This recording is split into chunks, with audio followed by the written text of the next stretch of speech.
2025 का जो महाकुंभ है, इसमें एक लड़का चाय बेच रहा है। लड़के की उम्र 10 साल होती है। वो रोज यही काम करता है, चाय बेचता है और एक गुरु की शरण में वो लड़का रहता है। बहुत सीधा और शरीफ लड़का था। कुछ कमाने की मंशा से इस कुंभ में आया था, लेकिन जिस गुरु की शरण में वो रहता है, अक्सर उससे वो कहा करता कि मेरी पत्नी मुझे कुंभ में जाकर मिलेगी और मैं उससे जरूर मिलूंगा।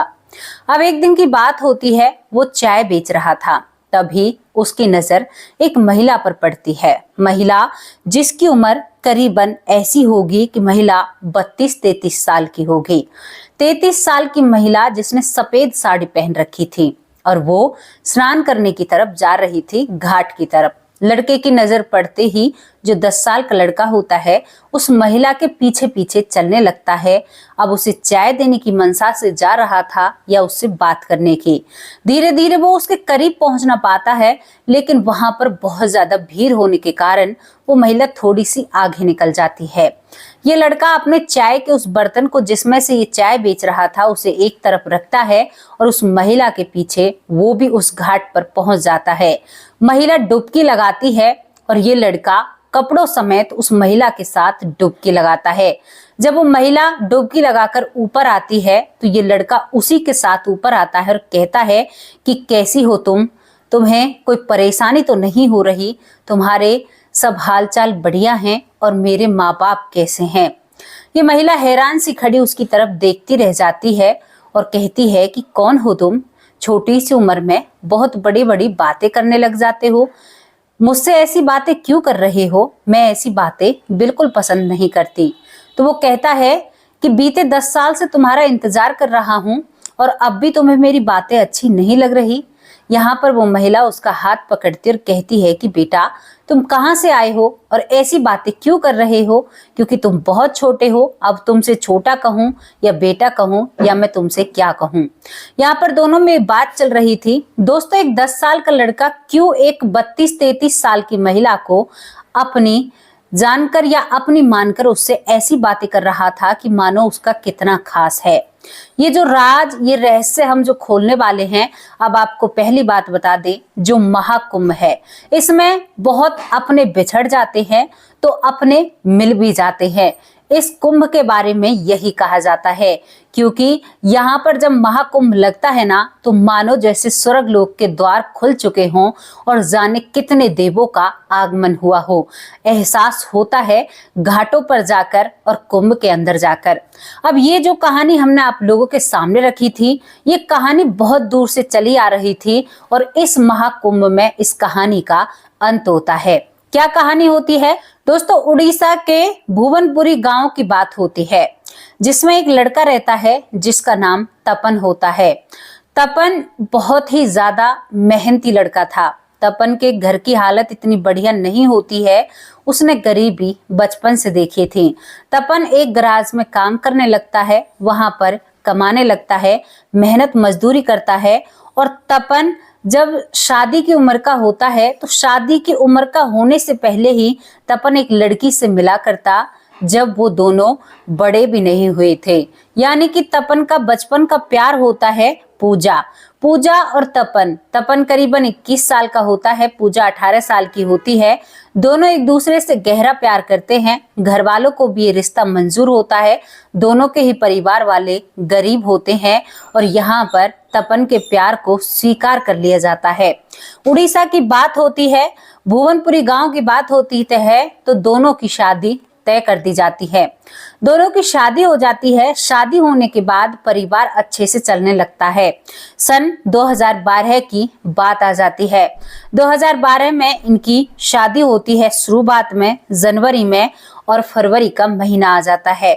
नया जमाना, नया दौर। अब यहाँ पर जब तपन की पत्नी जो होती है पूजा, वो कहती है, क्योंकि तपन चाहता था कि वो अपनी पत्नी के साथ कहीं पर हनीमून पर जाए, लेकिन पूजा कहती है कि मुझे हनीमून पर नहीं जाना, मुझे जगन्नाथपुरी मंदिर के दर्शन करने हैं और क्या तुम मुझे वहां पर ले जा सकते हो? तो यहाँ पर पति कहता है कि ठीक है, जैसी तुम्हारी मर्जी। ये अपना हनीमून कैंसल करते हैं, वहां पर नहीं जाते हैं क्योंकि ये भगवान की शरण में जाना चाहते हैं। दोनों पति पत्नी एक किराए की गाड़ी करते हैं। यहाँ पर परिवार का कोई भी सदस्य इनके साथ नहीं जाता और वहां पर ये उस मंदिर पर रास्ते में प्रकृति का आनंद लेते हुए, क्योंकि बहुत सुंदर रास्ता होता है, और वहां पर ये दर्शन करने के लिए पहुंच जाते हैं। दर्शन करने के बाद ये वहां पर बहुत ज्यादा भीड़ होती है, जो जगन्नाथ का मंदिर होता है। वहां पर दर्शन करने के बाद ये और भी कुछ जगह घूमते हैं। एक मंदिर और बताया जाता है, इस जगन्नाथ मंदिर से छोटा मंदिर जिसे बोला जाता है, वो थोड़ा सा जंगल के इलाके में होता है। वहां पर जाने की भी इनको कुछ लोग जो भक्तजन होते हैं वो सलाह देते हैं। तो दोनों पति पत्नी भगवान के दर्शन करने के लिए आए थे, घूमने के लिए आए थे, तो ये इस मंदिर में पहुंच जाते हैं। इस मंदिर में पहुंचने के बाद, दर्शन करने के बाद इनको वो जंगल बहुत प्यारा लगता है। ये दोनों पति पत्नी थोड़ा सा आगे बढ़कर और उस जंगल को देखने की कोशिश करते हैं, क्योंकि घर से निकल कर आए थे, परिवार को बता कर आए थे।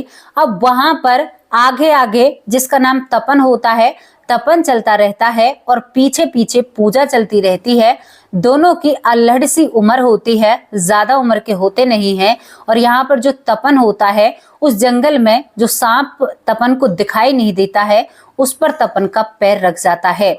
सांप तुरंत उसे डस लेता है। इतना जहरीला सांप होता है कि जब तक पूजा इस बात पर गौर करती, तब तक तपन जमीन पर गिर पड़ता है। 2012 फरवरी की बात होती है दोस्तों। इसके बाद पूजा बहुत जोर जोर से रोने लगती है। आसपास से जो लोग रास्ते में जा रहे थे, थोड़े ही भीतर जंगल में जाते हैं, जब उनके साथ ये हादसा हो जाता है। पूजा जब अपने पति तपन को लेकर हॉस्पिटल पहुंचती है, तो वहां पर डॉक्टर एक बुरी खबर देते हैं।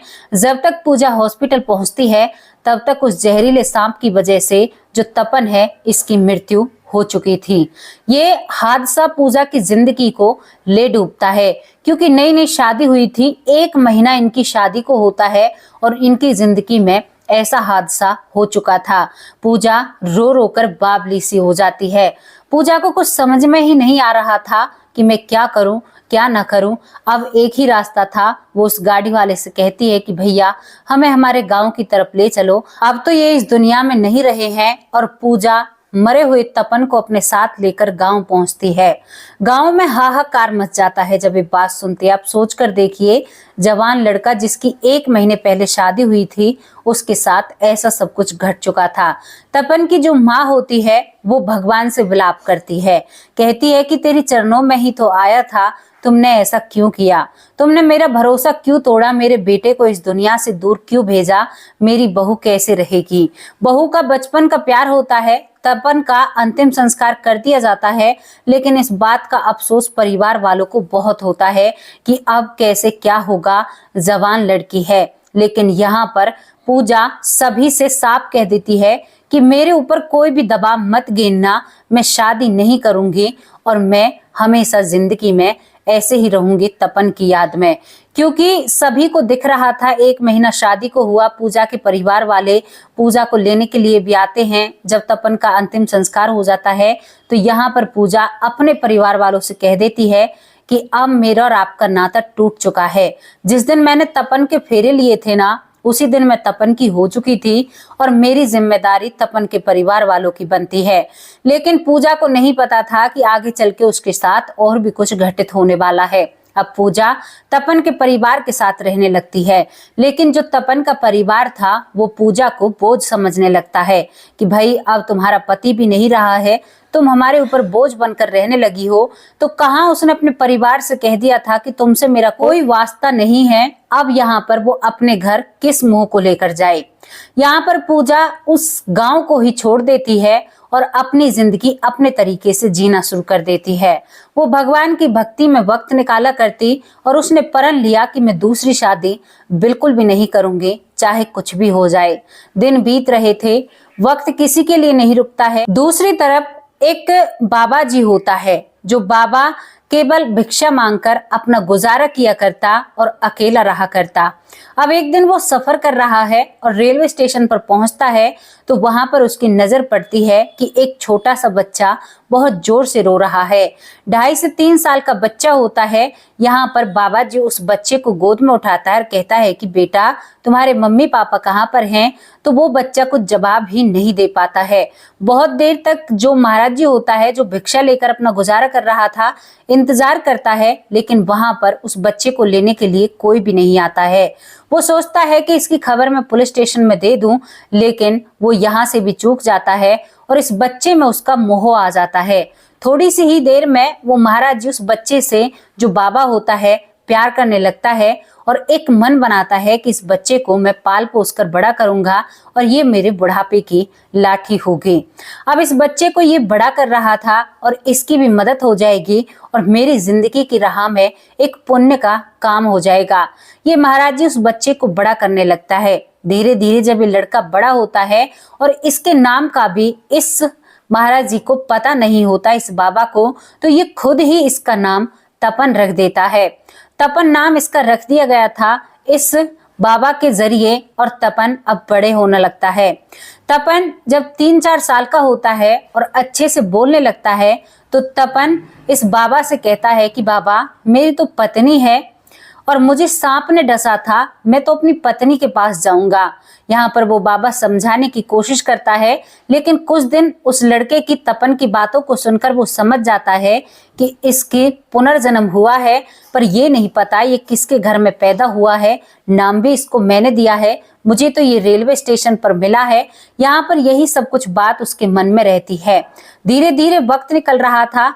तपन अब उस बाबा के पास बड़ा हो रहा था और तपन के अंदर मेहनत और लगन इतनी होती है। जब वो 6-7 साल का होता है तभी वो अखबार बांटने का काम, ऐसा काम, क्योंकि पढ़ाई तो कर ही नहीं पाता, एक बाबा के पास रहता है, भगवान में श्रद्धा रखता है और उसे इतना बोध हो जाता है, वो कहता है कि बाबा 2025 में जो अब कुंभ लगेगा ना, इस कुंभ में जरूर मुझे मेरी पत्नी मिलेगी, क्योंकि मुझे सपने में दिखाई देता है कि मेरी पत्नी आ रही है मुझसे मिलने के लिए। यहाँ पर वो उस बाबा को अपनी पत्नी का नाम बताता है, कहता है कि मेरी पत्नी का नाम पूजा है, 2012 में मेरी मृत्यु हुई थी, फरवरी के महीना में। यहाँ तक की बातें वो उस बाबा को बता देता है। तो बाबा कहता है कि वैसे ही कुछ कह रहा होगा, अब महाकुंभ आने वाला था, आप सभी लोगों को पता है। अब वहां पर ये बाबा तपन को लेकर पहुंचता है। तपन जो कमाऊ और एक अच्छा बच्चा था, वो हमेशा कोई ना कोई रोजगार अपना ढूंढ लिया करता। अब वो ठाली बैठे क्या करे, वहां पर भी वो चाय बेचने का रोजगार ढूंढ लेता है और उससे उस बाबा की भी मदद करता है। देखो, आप किसी भी जिंदगी में जिंदगी बिता रहे हो, लेकिन पैसों की जरूरत हर वक्त पड़ती है, क्योंकि पेट को खाना चाहिए। पेट आपको गरीब या अमीर नहीं देखता है। तपन वहां पर चाय बेचता है और उन सारे पैसे को उन बाबा को दे देता है। जिंदगी बहुत बढ़िया चल रही थी। अब एक दिन आता है जब तपन चाय बेच रहा था, तभी तपन की एक महिला पर नजर पड़ती है। वो महिला करीबन 30 से 32-33 साल की होगी। सफेद साड़ी में लिपटी हुई महिला, आंखों में आंसू, और वो घाट की तरफ बढ़े ही चली जाती है। तपन को देखते ही वो भागकर कहता है कि बाबा मेरी पत्नी आ चुकी है, जिसका मुझे इंतजार था, जो मुझे सपने में दिखाई देती थी। और दोस्तों, तपन उसके पीछे पीछे चल देता है। वो महिला घाट की तरफ चली जाती है। तपन 9 साल का हुआ ही था, अंदाजे बस वो छोटा सा बालक था। अब वो उस महिला के पीछे पीछे चल देता है और उस बर्तन को एक तरफ रख देता है, जो चाय का बर्तन होता है। और जैसे ही वो उसके पीछे पीछे चलता है तो भीड़ के कारण वो पीछे रह जाता है और वो महिला थोड़ी सी आगे निकल जाती है। वो महिला वहां पर जो घाट है वहां पर डुबकी लगाने के लिए तैयार होती है। तभी तपन भी उसके पीछे ही उस घाट पर दांक जाता है। महिला ध्यान नहीं देती है, लेकिन तपन उसके साथ उस घाट पर डुबकी लगाता है और डुबकी के साथ उस महिला के सामने निकलता है और कहता है कि पूजा कैसी हो तुम? यहाँ पर वो महिला हैरान और उसके आंखों में आंसू थे। वो परेशान खड़ी देखती रह जाती है कि तुम कौन हो और क्या कह रहे हो? तुम एक छोटे से बालक हो, मेरा नाम कैसे जानते हो? मैं तो बहुत दूर से आई हूँ और तुम मुझे कैसे जानते हो? वो कहता है कि तुम मुझे जानो या ना जानो, लेकिन मैं तुम्हें भली भांति जानता हूँ। मैं तुम्हारा पति हूँ, मैं तपन हूँ। यहाँ पर वो महिला हैरान हो जाती है। वो जल्दी जल्दी में आनन फानन में अपनी डुबकियां लगाती है तपन के साथ और वो तपन को बाहर निकाल कर लाती है।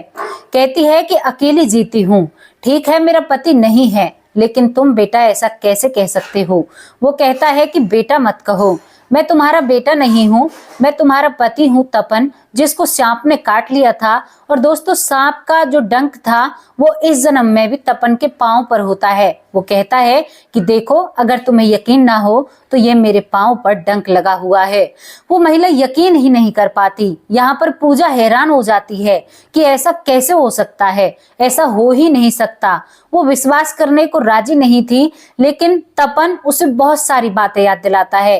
कहता है कि तुमने हनीमून के लिए मना किया था, हम यहाँ पर जगन्नाथ के दर्शन करने के लिए आए थे, हम उस जंगल में गए थे, वहां पर मुझे सांप ने काटा, तुमने बहुत कोशिश की लेकिन मैं नहीं बच पाता हूँ। मैं शरीर से बाहर निकलने के बाद भी अपने शरीर को देखता हूँ, तुम्हें देखता हूँ जो तुम मेरे लिए रोती हो, अपनी माँ को देखता हूँ। और मैंने वहां तक भी तुम्हें देखा था जब मरने के 2 महीने बाद ही मेरे घर वालों ने तुम्हें घर से निकाल दिया था। उसके बाद मुझे कुछ भी याद नहीं रहता। उसके बाद मैं इस बाबा के पास रहता हूँ और अपने बारे में पूरी कहानी यहाँ पर अपनी पत्नी पूजा को बताता है और कहता है कि मैं बहुत दिन से इस महाकुंभ का इंतजार कर रहा था, क्योंकि मुझे सपने में यहीं पर मेरा तेरा मिलना दिखाई देता था। दोस्तों, बातें तो मैं ऐसी कर रही हूँ जो बातें विश्वास करने योग्य नहीं है, लेकिन एक लड़के के साथ ये बीती है और इस खबर ने तहलका मचा दिया उड़ीसा से लेकर महाकुंभ तक। महाकुंभ में चमत्कार होते हैं, बहुत बड़े बड़े संत मिलते हैं, साधु मिलते हैं, परमात्मा के दर्शन होते हैं। वहां पर कुछ लोगों की मृत्यु भी हुई थी, वहां पर हादसा भी हुआ था, लेकिन इसमें भी उन लोगों की ही गलती होती है। तपन को अपनी पूजा मिल जाती है, लेकिन अब मामला ये था कि पूजा 30-32 साल की थी और तपन 9-10 साल का होता है, केवल 9 साल का ही होता है। तपन की तो उम्र का भी अंदाजा नहीं होता है। यहाँ पर तपन अब पूजा को उस बाबा के पास लेकर जाता है जिस बाबा ने तपन को इतना योग्य किया है कि वो अपना पेट भर सके। जब ये दोनों वहां पर जाते हैं तो पूजा उस बाबा के पांव छूती है और वो बाबा कहता है कि ये तो बचपन से मुझसे कहा करता कि मैं जरूर अपनी पत्नी से मिलूंगा, क्या बेटा तुम ही हो वो? तो वो कहती है कि हाँ बाबा, मेरा नाम पूजा है। अब यहाँ पर वो आज्ञा लेती और कहती है कि बाबा, क्या पूजा मैं यहाँ पर इस तपन की परवरिश कर सकती हूँ? पूजा उस बाबा से आज्ञा लेती है, क्योंकि उसी ने उसको अब तक पाला था। तो यहाँ पर वो बाबा संकोच में आ जाता है कि वो कैसे तपन के बिना रहेगा, तपन के बिना उसका कैसे मन लगेगा, कैसे जिंदगी बढ़ेगी। दोस्तों, यहाँ पर अब एक मामला उलझ चुका था। एक तो पुनर्जन्म की बात थी, दूसरी तपन किसी का सहारा था, तीसरी जो पूजा है सभी को छोड़कर, पीहर माई के ससुराल सभी को छोड़कर अकेली रहा करती। यहाँ पर वो बाबा कहता है कि बेटी मैं तपन के बिन कैसे रहूंगा, लेकिन तपन कह देता है कि बाबा ऐसा मत करना, मैं इसके लिए बहुत तड़पा हूँ, तुम्हें नहीं पता, मैं तुमसे नहीं कह पाया, लेकिन मैंने इनका बरसों से इंतजार किया है, तो आप ऐसा नहीं कर सकते, मुझे बंधन में नहीं बांध सकते। बाबा जब ये चीज देखता है तो तपन और पूजा को आजाद कर देता और कहता है कि इंसान अकेला आया है और अकेला ही जाएगा, जिसका मिलना लिखा हुआ है और मिलना तय है वो मिलकर ही रहेगा। यहाँ पर तपन ने सब चीज को सुलझाया था, वो इतना समझदार था 9 साल की उम्र में, और वो पूजा के साथ चला जाता है। पूजा तपन को लेकर उड़ीसा भी जाती है, सभी को दिखाती है, लेकिन वो दोनों वहां पर नहीं रहते हैं। पूजा जहां पर रहती है वहीं पर तपन को लेकर जाती है और ये दोनों अपनी जिंदगी वहां पर बिताते हैं, क्योंकि तपन का भी इस दुनिया में कोई भी नहीं था और पूजा ने भी इस दुनिया में अपना कोई रिश्ता नहीं रखा था। उसने साफ साफ कह दिया था कि मैं सबसे अपने रिश्ते तोड़ रही हूँ। दोस्तों, बीच की दूरी इतनी नहीं होती। यहाँ पर पूजा तपन को बच्चे की तरह अब रखेगी या कैसे रखेगी, ये ताज्जुब की बात होती है। यहाँ पर वो बाबा भी देखने आता है कि क्या ये बातें सत्य हैं, तो बाबा भी हैरान और परेशान रह जाता है कि ऐसा भी सत्य हो जाता है। तीन लोग एक दूसरे का सहारा बनते हैं क्योंकि बाबा से रहा नहीं जाता और वो बताए हुए ठिकाने पर वो भी पहुंच जाता है। पूजा इन दोनों की सेवा करती है और यहाँ पर ये तीनों एक दूसरे के सहारे से वक्त गुजार रहे हैं। अब इनकी आगे की जिंदगी क्या होगी ये तो ये खुद फैसला करेंगे, इनकी जिंदगी का फैसला इनके ऊपर होता है। लेकिन ये तीनों साथ रहते हैं, एक बुजुर्ग की सेवा करने के लिए पूजा को मिल जाती है और एक रिश्ता मिल जाता है जिसके सहारे वो आगे की जिंदगी बिता सकेगी। दोस्तों ये स्टोरी थी पुनर्जन्म की। यहाँ पर कई लोग इस स्टोरी पर सवाल खड़े करते हैं क्योंकि कहते हैं कि ऐसा कैसे हो सकता है, कोई लड़का क्यों मिल सकता है। आज आपको अनाथ लोग बहुत मिलेंगे, आप वृद्ध आश्रम में जाओ, अनाथ आश्रम में जाओ, आपको जगह नहीं मिलेगी, बहुत भरे पड़े हैं। इसी तरह से बच्चों की कोई कदर नहीं है। 2 महीने का बच्चा, नाल नहीं कटा ऐसा बच्चा नाली के अंदर मिलता है। बहुत घोर कलयुग चल रहा है, कुछ भी इस संसार में हो सकता है, कुछ भी हमसे और आपसे छुपा नहीं है, केवल हमने ही अपनी आंखें बंद कर रखी हैं। इस पुनर्जन्म की घटना ने सभी को हिलाकर रख दिया था कि ऐसा भी हो सकता है। तो है ना उस ऊपर वाले का चमत्कार, इसको चमत्कार ही बोलेंगे दोस्तों, क्योंकि एक लड़के को पहले से ही दिखाई देता है कि वो इस जो अब की बार आने वाला कुंभ का मेला है, महाकुंभ जो लगने वाला है, वो उसमें अपनी पत्नी से मिलेगा। ये तो बहुत बड़ी चमत्कार की बात हो जाती है और सच में ही ऐसा हो सकता है। आप लोग कमेंट बॉक्स में अपनी राय जरूर रखना। ये स्टोरी सभी के दिलों पर राज भी करती है, लेकिन बहुत सवाल खड़े करती है कि वो एक 9 साल के बच्चे को पालेगी या उसको पति बनाकर रखेगी। ये तो अब उन दोनों की आपसी मर्जी है। लेकिन फिलहाल यहाँ पर जो पूजा होती है वो बहुत खुश है तपन को देखकर कि तपन उसकी जिंदगी में दोबारा आ जाता है। वो बाबा भी खुश है कि उसको किसी का सहारा मिल चुका है, वो क्योंकि बहुत बुजुर्ग हो चुके हैं। तो यहाँ पर तपन और पूजा उस बाबा की सेवा कर रहे हैं और जिंदगी को आगे बिता रहे हैं। ये स्टोरी जैसी भी लगी हो अपनी राय कमेंट बॉक्स में जरूर रखना। दोस्तों कुछ कहानियां ऐसी होती हैं जहां पर सवाल खड़े तो होते हैं लेकिन उनके जवाब कहीं पर भी नहीं मिल पाते हैं। अब आप लोगों को उन लोगों के नाम बता दें जो लोग हमारी वीडियो पर रेगुलर कमेंट करते हैं। सुनीता यादव बहुत बहुत धन्यवाद आपका। मीनू मिश्रा तहे दिल से शुक्रिया अदा करते हैं। खुशबू माली बहुत बहुत धन्यवाद। नीता मथुरा से हैं। नीता जी ने कहा है कि मैं बहुत दिन से आपकी वीडियो देख रही हूँ लेकिन आपने एक भी बार मेरा नाम नहीं लिया है। तो नीता जी आपका नाम लिया गया है। आप हमारी वीडियो 2 आईडियो से देखती हैं और आप मथुरा से हैं। बहुत बहुत धन्यवाद आपका, तहे दिल से आपका शुक्रिया अदा करती हूँ। गजेंद्र बहुत बहुत धन्यवाद गजेंद्र जी, तहे दिल से शुक्रिया अदा करते हैं। बिमला दलाल बहुत बहुत धन्यवाद। बिमला दलाल बहन आपका तहे दिल से शुक्रिया अदा करते हैं। अंजना कुमारी जी बहुत बहुत धन्यवाद। प्रेमा शर्मा बहुत बहुत धन्यवाद। प्रवीण ठाकुर तहे दिल से शुक्रिया अदा करते हैं। कृष्णा बहुत बहुत धन्यवाद कृष्णा जी। अंजू देवी बहुत बहुत धन्यवाद। आप जितने लोग भी हमें साथ देते हैं, आपके साथ से हमें बहुत अच्छा लगता है।